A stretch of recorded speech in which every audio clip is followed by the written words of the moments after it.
కృష్ణ, నీతో కొంచెం మాట్లాడాలి. చెప్పు సుప్పు. కృష్ణ, నువ్వు ఆఫీస్కి వచ్చిన కొత్తల్లో మన బాండింగ్ భలే ఉండేది కదా. ఇప్పటికైనా ఏమైపోయింది సుప్పు? ఇప్పుడు కూడా అలాగే ఉన్నాం కదా. ఆపు కృష్ణ, నువ్వు ఇంతకు ముందులా లేవు. మన మధ్యలో వచ్చిన వాళ్ళతో వెళ్ళిపోతున్నావు.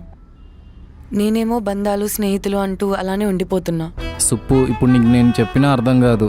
చెప్పు కృష్ణ, అర్థమయ్యేదాకా చెప్పేదే కదా రిలేషన్షిప్ అంటే.